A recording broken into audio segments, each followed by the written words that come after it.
أعوذ بالله من الشيطان الرجيم. بسم الله الرحمن الرحيم.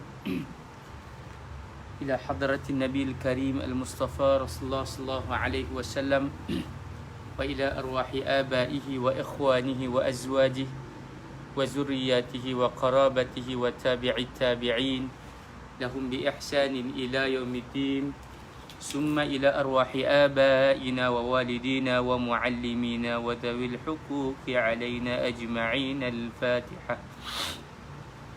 أعوذ بالله من الشيطان الرجيم.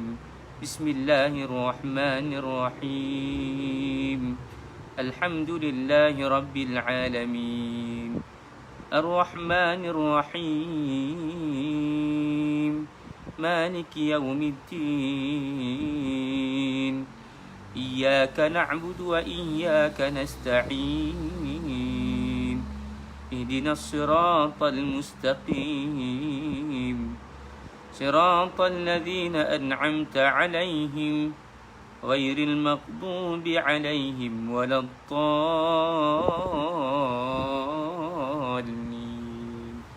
آمين. أعوذ بالله من الشيطان الرجيم. بسم الله الرحمن الرحيم.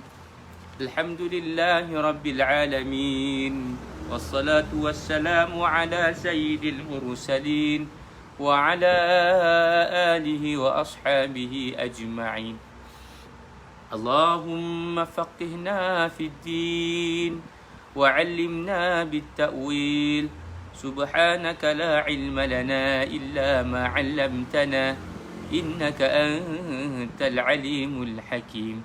اللهم زينا بزينة القرآن وأكرمنا بكرامة القرآن وألبسنا بخلعة القرآن وأدخلنا الجنة بشفاعة القرآن وعافنا من كل بلاء الدنيا وعذاب الآخرة بحرمة القرآن. اللهم اجعل القرآن لنا قرينا وفي القيامة شفيعا وعلى الصراط نورا وإلى الجنة رفيقا ومن النار سترا وحجابا.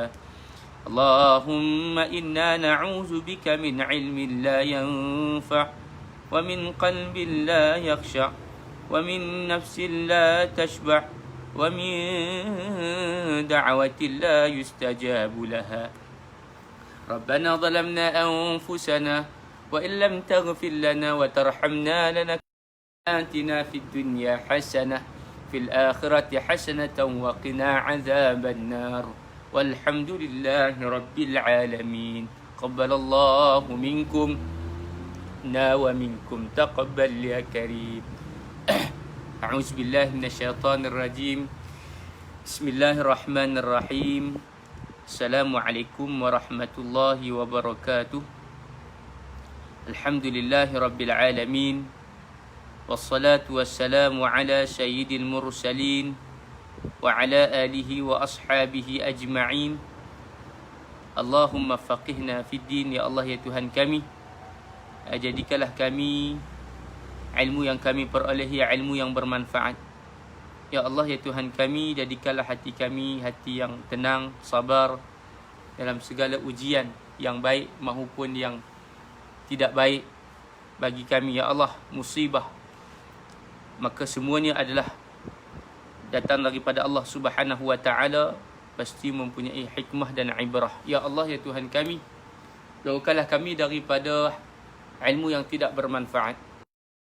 Bersyukur, bersabar di atas segala ujian, di atas segala mihnah yang telah Engkau berikan kepada kami, yang sedang Engkau berikan kepada kami, dan yang akan Engkau berikan kepada kami. Ya Allah, jadikanlah ujian ini sebagai penambah iman kami. Ya Allah, sebagai penguat kami, iman kami terhadap-Mu. Ya Allah, ya Allah, gantikanlah yang lebih baik daripada ujian yang Engkau timpakan kepada kami. Ya Allah, Allahumma ajirni fi musibati, Allahumma ajirna fi musibatina wa akhluf lana khairan minha.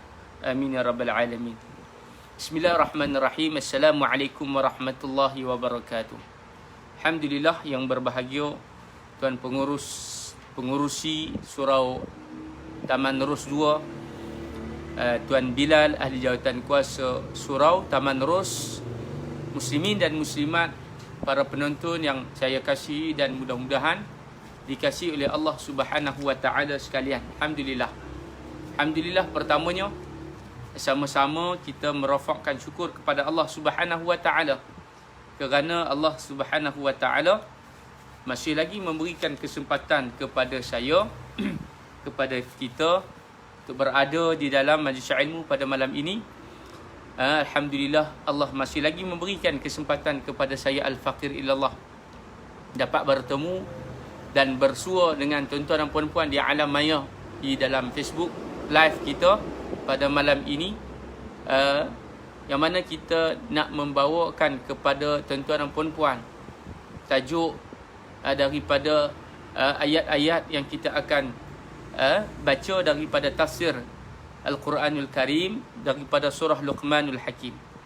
Muslimin dan muslimat yang dirahmati oleh Allah Subhanahu wa taala, Luqmanul Hakim ataupun Luqman adalah merupakan seorang wali, kata ulama.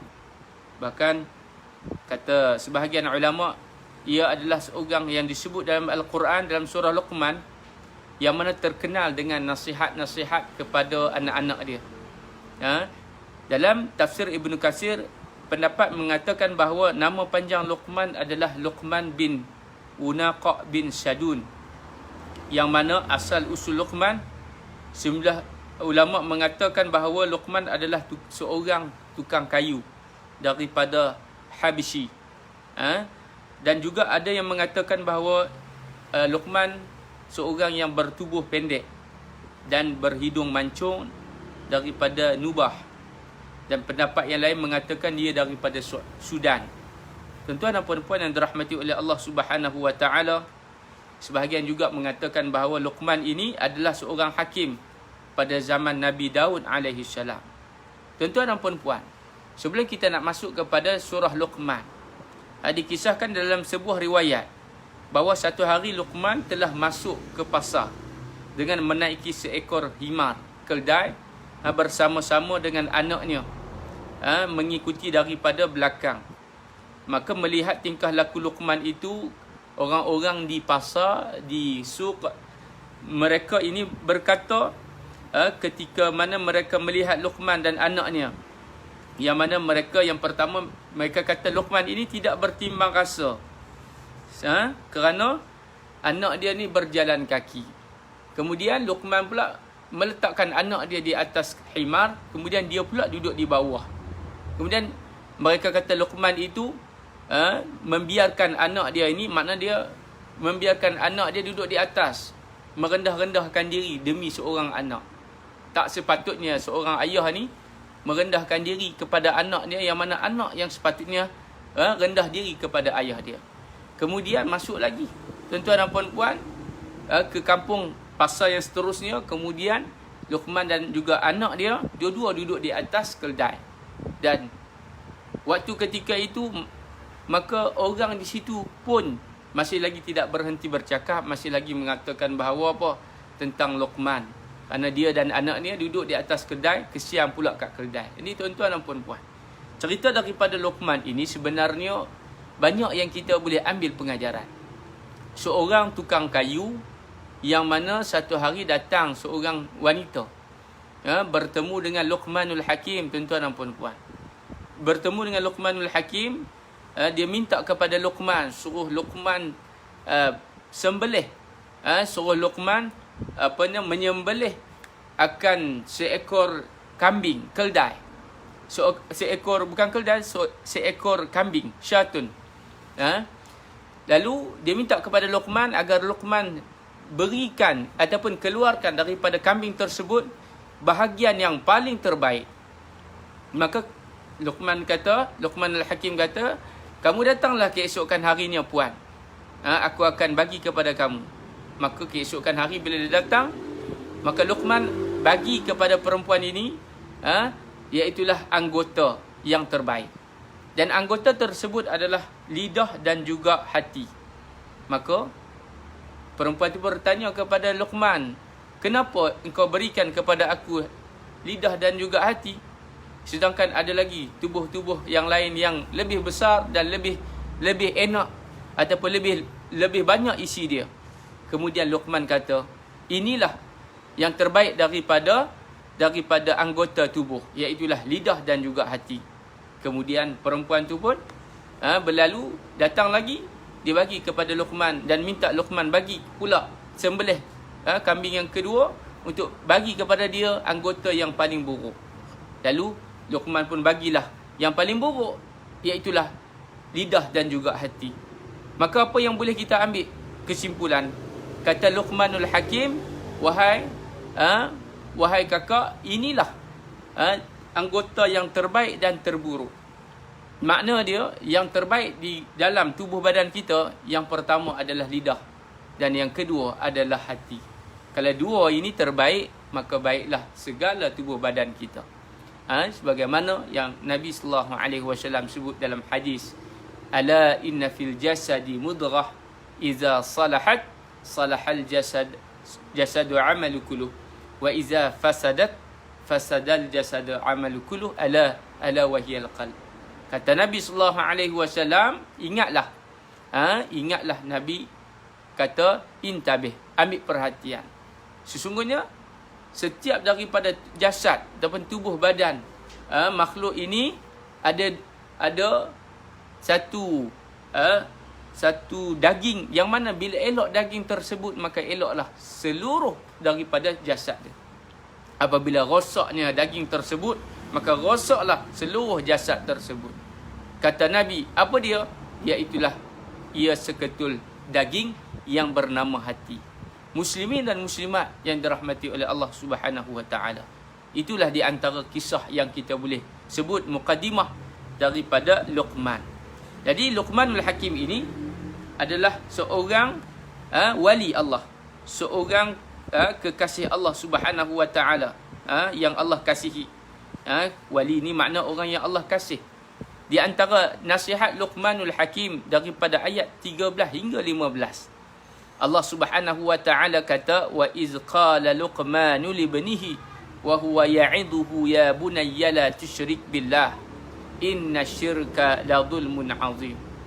Dan ingatlah kata Luqman, ingatlah kata Allah ketika mana saat Luqman, qala Luqman, telah berkata Luqman kepada siapa? Kepada anak dia.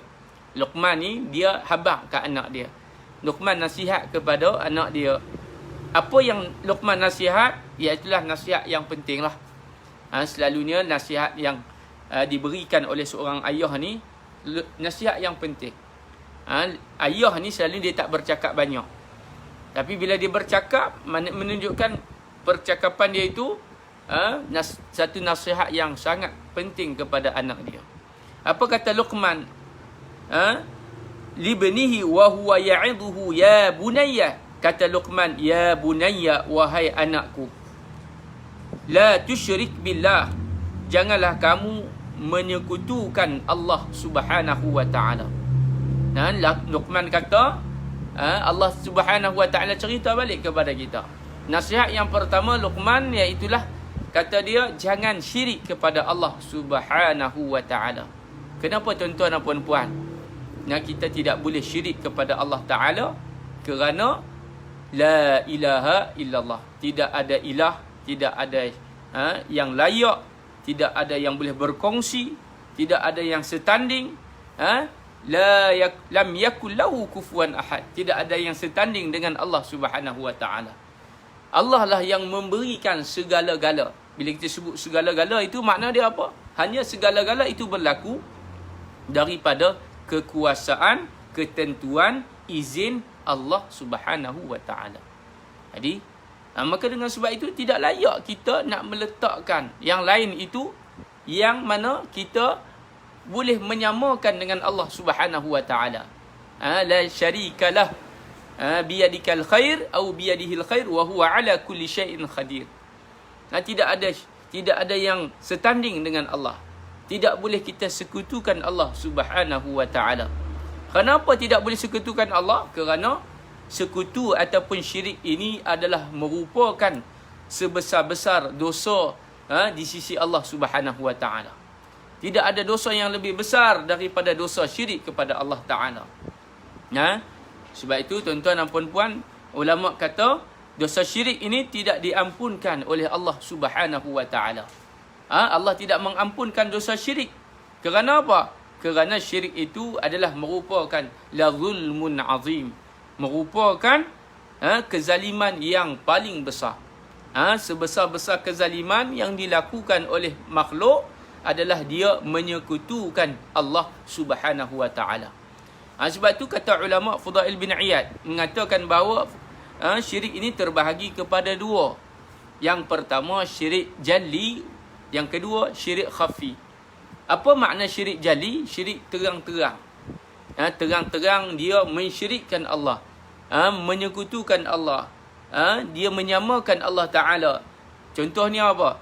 Begini, pada setiap hari Ahad contohnya dia pergi ke kuil, dia menyembah patung.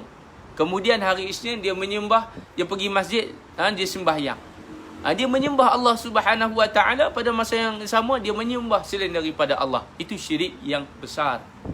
Itu syirik yang nyata, yang nampak zahir pada mata. Jadi yang pertama ni, dosa syirik ini Allah Subhanahu Wa Taala kata apa? Innallaha la yaghfiru an yushraka bih wa yaghfiru ma duna dzalika liman yasha. Muslimin dan muslimat, para penonton yang saya kasihi dan mudah-mudahan dikasihi oleh Allah Subhanahu Wa Taala. Alhamdulillah. Baik. Okey, yang pertama, syirik ini adalah merupakan dosa besar. Sebab tu ada seorang fulan, dia menangis di hadapan pintu rumah Nabi sallallahu alaihi wasallam.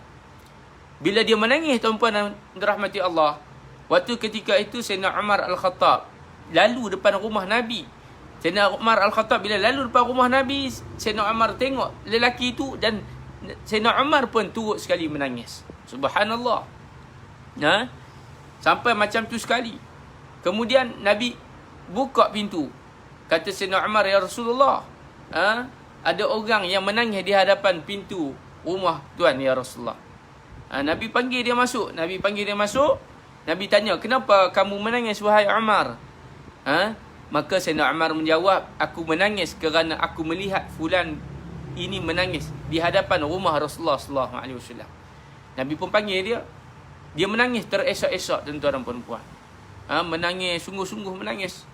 Nabi tanya, apakah yang kamu buat sampai menyebabkan kamu menangis? Dia kata kepada Nabi sallallahu alaihi wasallam, zanbi ya Rasulullah. Dosa aku ya Rasulullah. Aku buat dosa ya Rasulullah. Dosa aku banyak ya Rasulullah, kata dia. Nabi tanya, apa dosa yang kamu buat? Dia tak mau jawab, tuan-tuan dan puan-puan. Nabi tanya, apa dosa yang kamu buat? Dia kata, ya Rasulullah, dosa aku ya Rasulullah. Nabi pun tanya kepada dia, adakah kamu syirik kepada Allah Subhanahu Wa Taala? Dia kata, tidak ya Rasulullah. Adakah kamu membunuh orang? Dia kata, tidak ya Rasulullah. Adakah kamu berzina? Dia kata, tidak ya Rasulullah. Lalu apakah dosa yang kamu buat hingga menyebabkan kamu menangis teresak-esak? Tuan-tuan dan puan-puan, daripada hadis ini, riwayat cerita ini, maka kita boleh ambil bahawa Nabi sallallahu alaihi wasallam menyatakan kepada umat dia bahawa dosa yang besar adalah dosa syirik kepada Allah Subhanahu Wa Taala. Yang kedua, kata Fudail bin Iyad, iaitulah syirik yang kedua, syirik khafi. Syirik iaitulah menyekutukan Allah dengan cara yang tersembunyi. Iaitulah mengambil ataupun berkongsi sebahagian daripada apa? Sifat yang layak bagi Allah Ta'ala, tapi dia ambil, makna dia rasa macam tu. Contohnya apa? Rasa riak, rasa takabur, rasa ujub. Sedangkan itu adalah pemberian daripada Allah Subhanahu Wa Ta'ala. Al-kibriya'u ridai, kata Allah dalam hadis Al-Qudusi.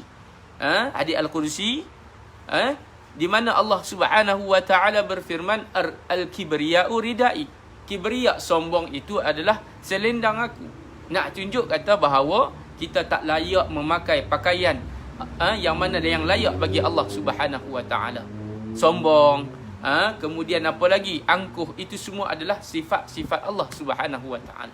Jadi muslimin dan muslimat, yang dirahmati oleh Allah Subhanahu wa taala, pokoknya nak disebut iaitulah bahayanya akan dosa syirik kepada Allah Subhanahu wa taala. Macam mana kita nak lari daripada dosa ini? Yang pertama, kita kena senantiasa muhasabah diri kita. Kita senantiasa istighfar kepada Allah Ta'ala. Kita senantiasa menuntut ilmu. Kita senantiasa merasakan diri kita ni apa? Kurang dan kurang sebagai hamba Allah Subhanahu wa Ta'ala. Baik, itu nasihat yang pertama daripada Luqmanul Hakim kepada anak dia. Kata Luqmanul Hakim, kalau kita tengok dalam ayat 13, wa idh qala Luqmanu li ibnihi wa huwa ya'idhuhu ya bunayya la tusyrik billah inna syirka la dhulmun 'azim. Kemudian wa wassaynal insana biwalidayhi hamalathu ummuhu wahnan 'ala wahn. Allah Subhanahu wa taala bagi tahu kepada kita, dan kami perintahkan, wa wassaynal insana biwalidayhi, kami perintahkan kepada manusia supaya melakukan kebaikan kepada kedua ibu dan ayah dia. Kenapa kita kena buat baik kepada ibu dan ayah kita? Kerana ibu kita, sebagai contoh, hamalathu ummuh wahnan ala wahnin. Ibu lah yang telah mengandungkan anaknya dalam keadaan lemah dan dalam bertambah-tambah. Apa makna dia lemah? Dalam keadaan mengandung 9 bulan 10 hari, lemah. Membawa dia punya kandungan tersebut ke mana-mana. Subhanallah, betapa perit dan seksanya nak melahirkan anak. Dengan sebab itu Allah mengangkat martabat seorang ibu. Nabi SAW mengangkat martabat seorang ibu.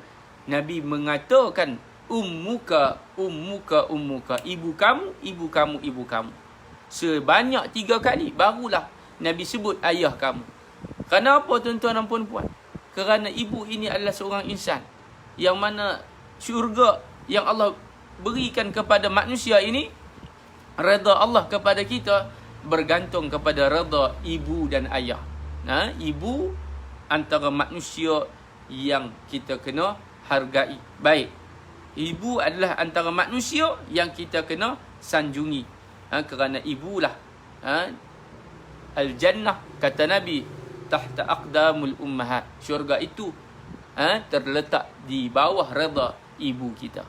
Muslimin dan muslimat yang dirahmati oleh Allah Subhanahu wa taala. Dalam poin yang kedua, ayat yang ke-14 ini, kalau kita lihat muslimin dan muslimat, Allah Subhanahu wa taala terulang balik. Allah menceritakan kepada kita tentang nasihat Luqman kepada anaknya. Nasihat Luqman kepada anak dia, juga kepada remaja-remaja, kepada anak-anak zaman sekarang, iaitulah apa? Yang pertama, jangan syirik kepada Allah Subhanahu wa taala. Kerana syirik ini boleh membatalkan tauhid. Asyirku yunafi at-tauhid. Kerana syirik ini dia boleh menafikan, boleh menghapuskan segala apa? Amal-amal kita. Murtad dan sebagainya. Syirik kepada Allah sama ada melalui perkataan, sama ada melalui perbuatan ataupun melalui hati. Maka berhati-hatilah, ihtiyatun bisyirk. Allah Subhanahu wa taala menyebutkan kisah Luqman dengan sebutan yang baik. Kenapa Allah menyebut dengan sebutan yang baik? Kerana Allah menyebut tentang perkataan nama itu sendiri. Kalau kita tengok di dalam Al-Quran, ada beberapa surah yang nama itu adalah nama Nabi-Nabi. Nabi-Nabi ni adalah antara makhluk yang terbaik. Di mana Luqman pula Allah sebut surah, sebut namanya dalam surah, maka ia adalah merupakan sebutan yang baik, kata ulama. Bahawa dia telah menganugerahkan Luqman ini akan hikmah. Sebab itu dipanggil Luqman Al-Hakim. Hikmah ini adalah bijaksana. Allah berikan kepada dia kebijaksanaan. Luqman, dia menasihati anak dia yang merupakan buah hati dia. Jadi Luqman ni sayang sungguh kepada anak dia. Bila kita sayang kepada anak kita, maka kita kena nasihat anak kita. Ini yang diajarkan oleh Luqman. Bila kita sayang kepada anak, maka kita kena nasihat. Kerana nasihat itu adalah tanda sayang. Ad-dinun nasihah, kata Nabi sallallahu alaihi wasallam. Ad-dinun nasihah. Agama adalah nasihat. Sebab tu dalam agama adanya nasihat, adanya teguran, adanya peringatan. Wa dzakir fa inna dzikra tanfa'ul mu'minin. Kerana peringatan itu memberi manfaat kepada orang-orang yang beriman kepada Allah Subhanahu wa taala. Muslimin dan muslimat, maka kita sebagai anak, maka yang pertama, kita sebagai ayah, maka jaga hubungan dengan Allah Subhanahu wa taala dengan menasihati anak-anak. Sebagai anak pula, kita menjaga hubungan dengan ibu dan ayah kita, menghormati mereka. Kerana tanpa mereka tiadalah kita di atas muka bumi Allah Subhanahu wa taala. Maka wajarlah apabila memberikan nasihat kepada yang dikasihi, yang paling utama daripada pengetahuannya. Kerana itulah hal yang pertama dia pesan kepada anaknya yang hendak menyembah Allah Subhanahu wa taala semata-mata. Sebab itu Nabi sallallahu alaihi wasallam, Nabi tekankan tauhid, akidah kepada umat Islam, kepada sahabat. Kerana dengan akidah yang mantap itulah yang akan menyelamatkan manusia daripada syirik kepada Allah Subhanahu wa taala. Kata Nabi sallallahu alaihi wasallam dalam hadis, qala al-Bukhari haddatsana Qutaibah.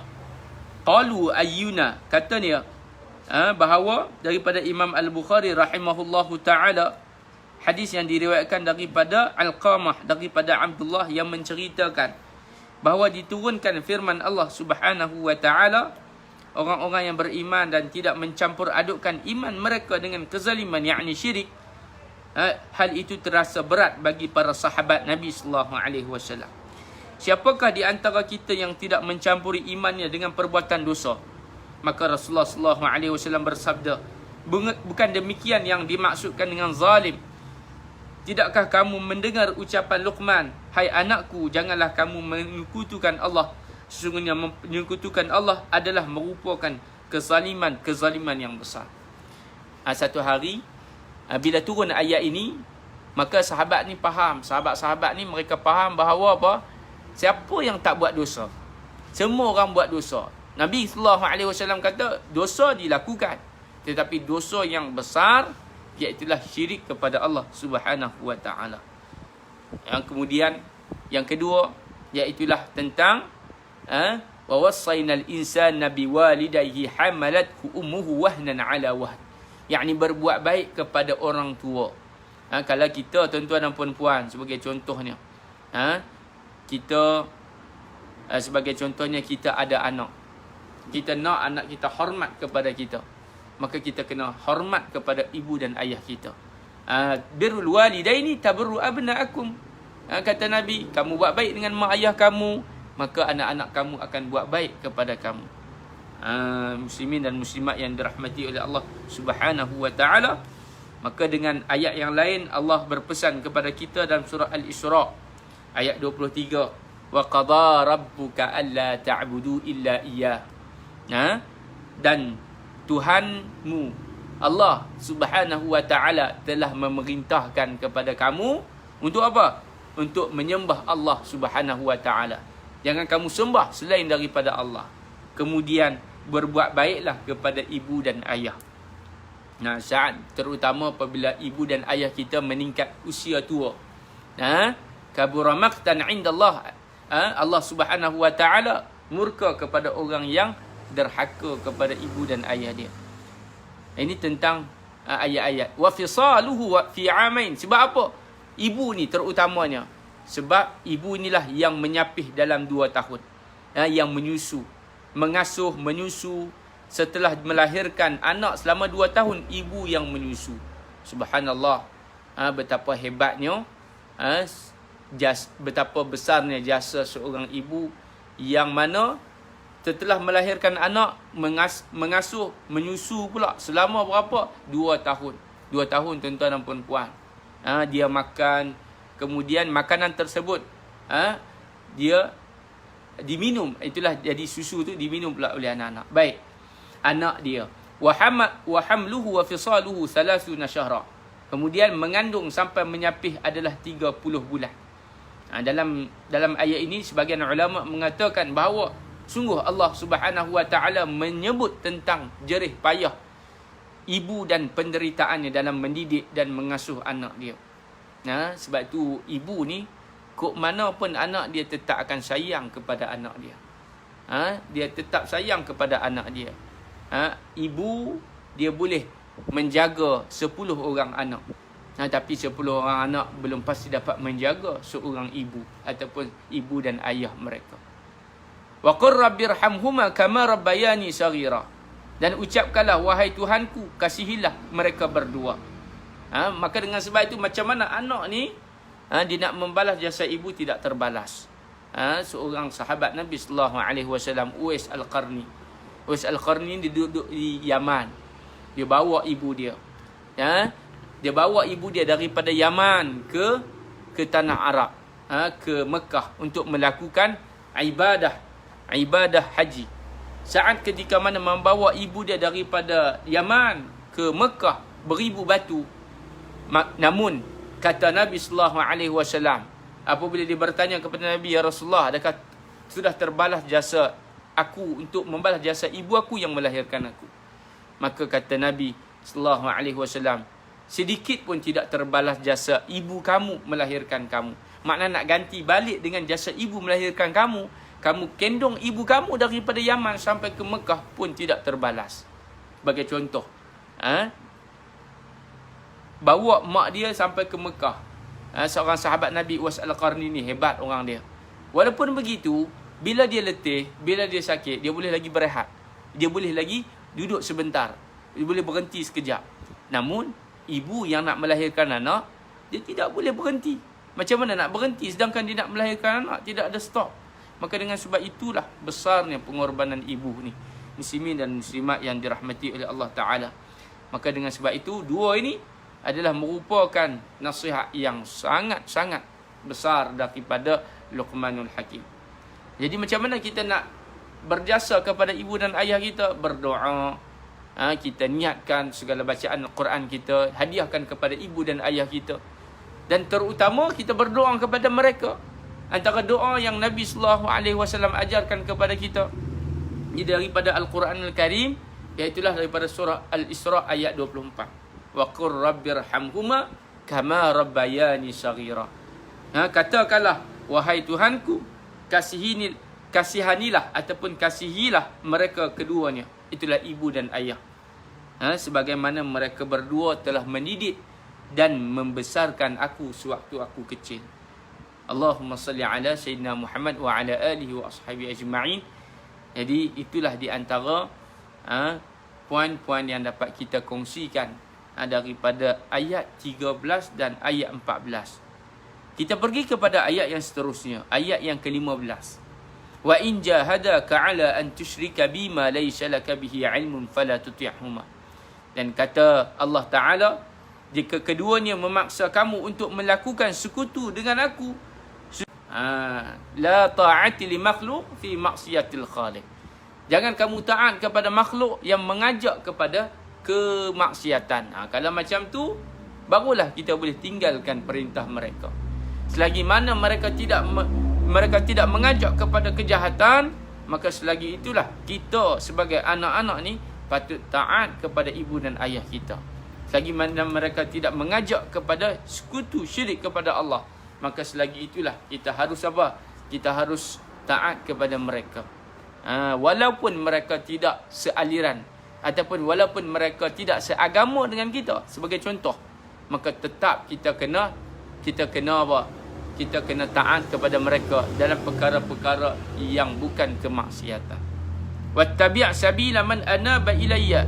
Dan ikutilah jalan orang yang kembali kepada aku, kata Allah Ta'ala. Ikutlah jalan orang-orang yang kembali kepada aku. Jalan siratal ladzina an'amta alaihim ghairil maghdubi alaihim. Jalan yang Allah berikan kepada mereka nikmat. Bukan jalan orang yang Allah murka dan bukan jalan orang yang sesat. Siapakah jalan orang yang Allah berikan kepada mereka nikmat? Jalan di kalangan para anbiya. Jalan di kalangan para siddiqin, para syuhada dan para salihin. Keempat-empat jalan ini adalah merupakan jalan orang yang diberikan istiqamah, diberikan mustaqim, lurus, betul jalan mereka. Maka kita nak ikut siapakah jalan yang terbaik? Jalan bagi para nabi. jalan bagi para siddiqin, jalan bagi para syuhada, dan jalan bagi para salihin. Orang yang saleh, orang yang mujahadah, orang yang berjihad, orang yang mati jalan Allah Ta'ala, orang yang korbankan jiwa mereka untuk agama, orang yang berdakwah sebagaimana nabi-nabi yang terdahulu. Itulah jalan-jalan orang yang selamat. Summa ilayya marji'ukum fa unabbi'ukum. Kemudian hanyalah kepadakulah kamu kembali. Allah mengingatkan kepada kita sejauh mana perjalanan kita, pasti kita akan kembali kepada Allah Subhanahu wa taala. Kita akan kembali kepada Allah. Alladzina idza asabathum musibah qalu inna lillah. Apabila ditimpa musibah, maka Allah kata apa? Inna lillah. Kembali kepada Allah. Kita ni datang daripada Allah, kembali kepada Allah Subhanahu wa taala. Maka dengan sebab itu, setiap ujian, setiap dugaan, setiap nikmat, apa-apa pun kena berbalik kepada Allah Subhanahu wa taala. Cepat-cepat kita istighfar. Cepat-cepat kita muhasabah diri. Cepat-cepat kita apa? Kita tawakal. Kita berserah kepada Allah Subhanahu wa taala. Berdoalah setiap saat, susah ataupun senang, sakit ataupun sihat, kaya ataupun miskin, muda ataupun tua, maka perbanyakkanlah akan kita ini ingat kembali kepada Allah Subhanahu wa taala. Kalimatut taubah, man anaba, orang yang bertaubat, orang yang kembali kepada Allah. Siapakah? Mereka yang selalu beristighfar. Sebab tu ulama kata istighfar ini adalah kalimah kembali kepada Allah. Kalimatut taubah. Orang yang banyak istighfar, orang yang banyak bertaubat, orang yang dekat dengan Allah Ta'ala.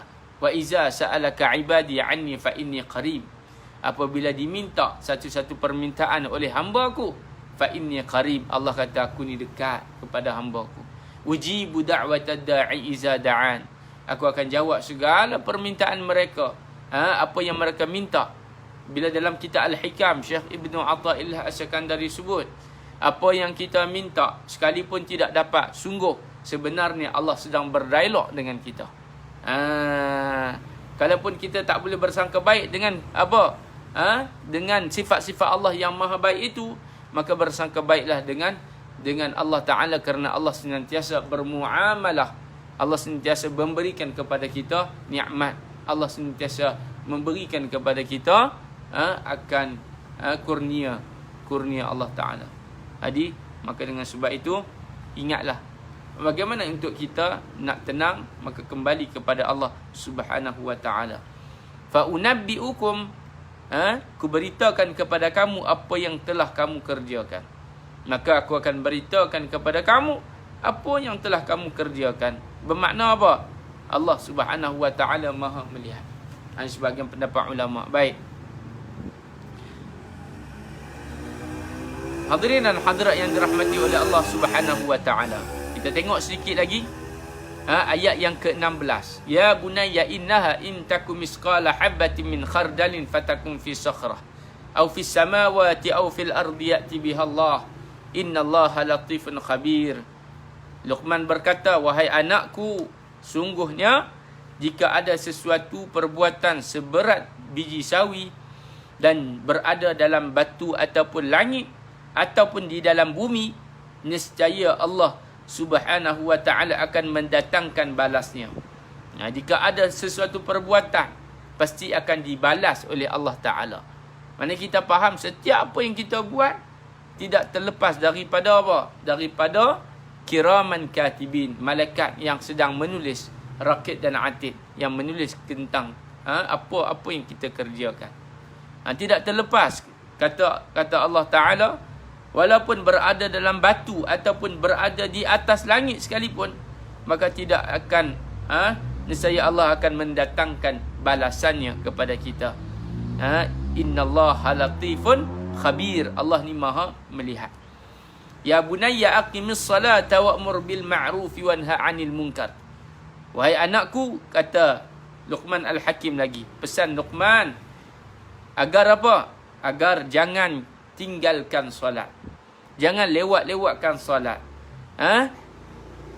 Ya bunayya aqimis salah, dirikanlah sembahyang solat dan suruhlah manusia apa?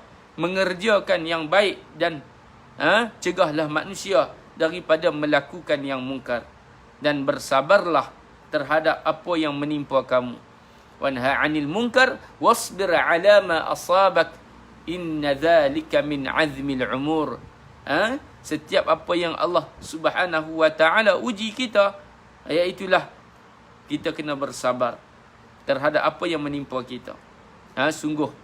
Sesungguhnya yang demikian itu termasuk hal-hal yang telah pun diwajibkan, ataupun makna dia yang telah tertulis di Lauhul Mahfuz oleh Allah Subhanahu wa taala akan qada dan qada. Benda itu diwajibkan oleh Allah taala. Benda itu Allah dah tulis.